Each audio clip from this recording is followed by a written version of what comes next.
শিব সতীকে ফেলে দিয়েছে, এ যেন এক নজিরবিহীন কাণ্ড। ভ্লগিংয়ের দুনিয়াতে এ আমার প্রথম ব্লগ। প্রচুর শোজ করলেও পার্বতী সেজে পোস্টার শ্যুটের এক্সপিরিয়েন্স আমার জীবনে প্রথম। স্টুডিওতে আসার কথা 11টায়, আমি আর লক্ষ্মী এসে পৌঁছেছি বেলা 1টায়। লক্ষ্মী সরস্বতী রেডি হতে ব্যস্ত। এই যে আরেক নজিরবিহীন কাণ্ড, ব্রহ্মা আর সরস্বতী টিফিন শেয়ার করে যাচ্ছে। ব্রহ্মার নাকি চুল পড়লে কুটকুট করে, তাই সে চুল খুলে দিয়ে দিব্যি ঘুরে বেড়াচ্ছিল। এই যে আমিও প্রায় রেডি, আমার ফাইনাল লুক তোমাদের সাথে শেয়ার করলাম। দেখতে ভালো লাগলেও মাথার উপরে জটামণ্ডলাটা প্রচণ্ড ভারী ছিল।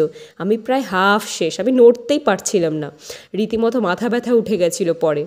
তখন আমাদের লক্ষ্মীর শ্যুট চলছিল। সত্যি নিজেকে এমন নতুন রূপে দেখে খানিকটা অবাক হয়ে গেছিলাম, সত্যি কি এটা আমি? এই যে আমাদের শিবের শ্যুট চলছিল, এরপর সব শেষ হলো ফাইনালি। এরপর ঘরে যাওয়ার পালা। এবার থেকে এরকমই পিচ্চি পিচ্চি ভ্লগ বানাবো, বেশ ভালো লাগে, স্মৃতিগুলিও থেকে যায় আর তোমাদের সাথে শেয়ারও করতে পারি। এই এখনও যদি আমার ইউটিউব চ্যানেলকে তোমরা সাবস্ক্রাইব না করে থাকো তাহলে জলদি জলদি সাবস্ক্রাইব করে দাও, আর শ্রুতি দাস নামের ফেসবুক প্রোফাইলটাকেও তোমরা ফলো করতে পারো। টাটা।